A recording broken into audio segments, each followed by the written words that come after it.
नमस्कार दर्शकों, यूट्यूब के मेरे चैनल में आप सबका स्वागत है। आज मैं आपके लेके आई हूँ सिंह राशि के लिए वक्री होने वाले शनि, गुरु व शुक्र का फल।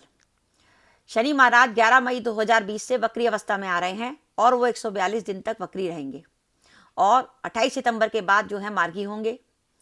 शुक्र जो है वो 13 मई को वक्री हो रहे हैं और वो जुलाई तक जो है वक्री रहेंगे, उसके बाद मार्गी होंगे। और गुरु की अगर हम बात करें तो देवगुरु बृहस्पति जो हैं 14 मई को जो है वक्री अवस्था में आ रहे हैं और वो 28 जून तक तो मकर राशि में वक्री रहेंगे। उसके बाद 29 जून को वो वापस अपनी धनु राशि में लौटेंगे और फिर वो धनु राशि में वक्री रहेंगे सितंबर तक। इन ग्रहों के वक्री होने का फल सिंह राशि के जातकों को क्या मिलेगा, इस वीडियो में हम इस बात का विचार करेंगे। आपके समूह के सिंह राशि की कुंडली है। आपकी कुंडली में जहाँ जन्म कुंडली है वहाँ पे अगर जहाँ चंद्रमा लिखा है वहाँ पे 5 नंबर का अंक लिखा है तो आपकी सिंह राशि बनती है। इस प्रकार मेरा ये राशिफल आपकी चंद्र राशि पर आधारित है। सबसे पहले हम बात करें, मैंने इस समय को 2 भागों में बांटा है। एक तो 11 मई से 28 जून। 11 मई से 28 जून वो समय है जब गुरु व शनि आपकी मकर राशि में वक्री रहेंगे और शुक्र भी उनके साथ वक्री होंगे।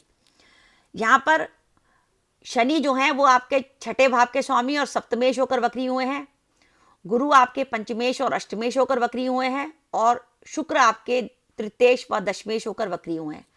इसका प्रभाव 11 मई से 28 जून तक क्या रहेगा ये हम देखते हैं। सबसे पहली बात कि सप्तम भाव का स्वामी वक्री हो रहा है तो दाम्पत्य जीवन में पूरी सावधानी रखिए। पति पत्नी में किसी प्रकार का विवाद, लड़ाई झगड़ा हो सकता है। छठे भाव का स्वामी वक्री है तो अपने स्वास्थ्य का ध्यान रखिए। कोई बीमारी आपके सामने निकल के आ सकती है। अगर आप किसी पुराने रोग से ग्रसित हैं तो हेल्थ का विशेष रूप से ध्यान रखें। छठे भाव का स्वामी वक्री है इसलिए अपने शत्रुओं से सावधान रखें। लुके छुपे शत्रु आपको परेशान पहुंचा सकते हैं। अगर आपका कोई कोर्ट केस वगैरह चल रहा है तो विशेष रूप से सावधानी बरतिए। पंचमेश गुरु वक्री हैं। अब इसमें पंचमेश गुरु जो वक्री हैं वो छठे भाव में होकर वक्री हुए हैं तो वो अपनी पंचम भाव की राशि की तरफ जाएंगे तो आपको शुभ फल देंगे। तो आपको संतान से जुड़े मामलों में, प्रेम संबंधी मामलों में शुभ फल मिलेंगे। लेकिन यहाँ पे आप देखिए आपके षष्टेश भी जब वक्री हुए हैं तो वो भी अपनी पंचम भाव की राशि की तरफ जाएंगे तो आपको संतान के संबंध में कुछ कष्ट भी दे सकते हैं। इसलिए गुरु व शनि का दोनों का प्रभाव जो है मिला जुला रहेगा।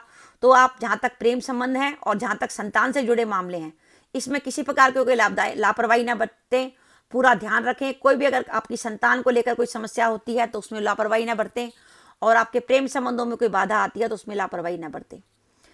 11 मई से 28 जून के समय के बीच में आपके दशमेश शुक्र भी वक्री हो रहे हैं। इसलिए मेरा मानना है कि इस समय काम को लेकर सावधानी बरतें। एक तो ये समय ऐसा है कि जॉब बिल्कुल नहीं बदलनी है। आपको जॉब बदलने का विचार निकाल दीजिए दिमाग से। जो जॉब चल रही है वहाँ पर चलें। ध्यान रखें कार्यस्थल पर किसी प्रकार का कोई विवाद ना हो, कोई लड़ाई झगड़ा ना करें। ये जॉब छोड़ने का समय नहीं है। और जो व्यापारी वर्ग है उनको मैं कहूँगी कि इस समय 11 मई से लेकर 28 जून तक व्यापार में कोई बड़ा निवेश करने का विचार ना करें। और क्योंकि पंचम भाव, क्योंकि शुक्र से अपन प्रेम संबंधों का ही विचार करते हैं इसलिए प्रेम संबंधों में किसी प्रकार की कोई बाधा आ सकती है क्योंकि आपका यहाँ पंचमेश भी वक्री है। लेकिन 29 जून के बाद का जो समय है वो आपके लिए शुभ फलदायी मुझे दिखाई दे रहा है क्योंकि 29 जून के बाद केवल 2 ग्रह वक्री रह जाएंगे। एक तो शनि जो आपके छठे भाव में वक्री होंगे और गुरु, क्योंकि गुरु इस समय जो है 29 जून के बाद गुरु जो है पंचम भाव में चले जाएंगे धनु राशि में। धनु राशि में वक्री होंगे। धनु राशि में गुरु का वक्री होना आपके लिए शुभ फलदायी होगा। सिंह राशि के वो जातक जो विवाह के लिए प्रयास कर रहे थे उनके विवाह के प्रस्ताव आ सकते हैं। घर में किसी प्रकार का मांगलिक कार्य हो सकता है। और क्योंकि गुरु की दृष्टि आपके लाभ भाव पर होगी तो अचानक आपके लिए धन लाभ के अवसर बनेंगे। पर तब भी मैं आपसे कहूंगी, क्योंकि शनि जबकि छठे भाव का अच्छा फल देते हैं लेकिन छठे भाव में शनि वक्री होकर क्योंकि पंचम भाव की तरफ जा रहे हैं जहाँ का शनि नेगेटिव फल देते हैं, इसलिए मेरा मानना है कि आप काम के संबंध में बिल्कुल भी कोई महत्वपूर्ण निर्णय न लें। जॉब बदलने के बारे में कोई विचार ना करें। तो यानी ये जो शनि का वक्रत्व काल है कि शनि 11 मई से लेकर 28 सितंबर तक वक्री रहेंगे तो मैं सिंह राशि के जातकों को कहूंगी कि इस समय जॉब बदलने का कोई विचार ना करें। जो जॉब चल रही है उसे चलाएं। व्यापार के संबंध में कोई महत्वपूर्ण निर्णय लेने से बचें। लेकिन मैंने आपको ये जो गोचर फल बताया वो आपकी दशा पर निर्भर करता है।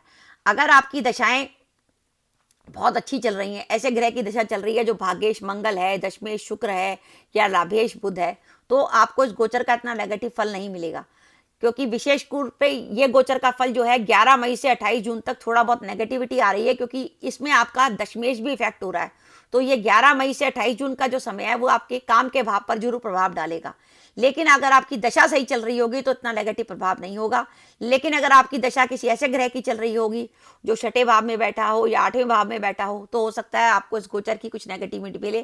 तो इसलिए आप बिल्कुल सावधानी बरतिए। 11 मई से लेकर 28 जून तक किसी कार्य के बारे में विचार ना करें, विशेषकर जॉब बदलने के संबंध में किसी परिवर्तन के बारे में ना सोचें, क्योंकि जब गुरु और शनि जैसे ग्रह आपके छठे भाव में वक्री होते हैं, छठा भाव होता है कुंडली का त्रिक स्थान, बुरा स्थान। कुंडली के 3 बुरे स्थान होते हैं, छठा, 8वां, 12वां। कुंडली के बुरे स्थान पर जब गुरु व शनि जैसे ग्रह वक्री होते हैं, क्योंकि ये भाव होता है ऋण रोग शत्रु का, तो इस समय अचानक हमारी फाइनेंशियल पोजीशन बिगड़ सकती है, कोई बीमारी हमारे पर आ सकती है, कोई शत्रु हम पे हावी हो सकते हैं। तो ग्रहों के वक्री होने के बारे में कयास लगाना काफी मुश्किल होता है कि ग्रह वक्री होने पर आपको क्या फल देगा। इसलिए मेरा मानना है कि सिंह राशि के जातक कम से कम 11 मई से लेकर 28 जून तक तो विशेष सावधानी बरतें। और क्योंकि 29 जून के बाद गुरु जो है पंचम भाव में चले जाएंगे और गुरु का शुभ फल आपको मिलने लगेगा, तो काफी कुछ अब आप अच्छा महसूस करेंगे और आपको परिस्थितियां सुधरती हुई नजर आएंगी, चाहे आप जॉब करते हो या व्यापार करते हो। लेकिन तब भी मैं जॉब करने वालों से कहूंगी कि जब तक शनि महाराज वक्री है, सितंबर तक, 11 मई से लेकर सितंबर तक जॉब करने का विचार, जो जॉब बदलने का विचार जो है इस समय बिल्कुल ना करें। अपनी जॉब को कंटिन्यू रखें, उसके बाद जब शनि मार्गी हो जाएंगे तो आप जॉब बदल सकते हैं। इसके साथ ही दर्शकों, आपको मेरा वीडियो कैसा लगा नीचे कमेंट बॉक्स में कमेंट करके बताइएगा। इसके साथ ही अपना वीडियो समाप्त करने से पहले मेरी आप सबसे प्रार्थना है कि अगर आपने मेरा चैनल अभी तक सब्सक्राइब नहीं किया तो कृपया मेरा चैनल सब्सक्राइब कर दे, साथ ही बेल आइकन को भी दबा दे, जिससे जब भी मैं अपने वीडियो अपलोड करूं उसके नोटिफिकेशन आपको मिल जाए और आप मेरा वीडियो देख सकें। इसके साथ ही नमस्कार दर्शकों, जय माता दी।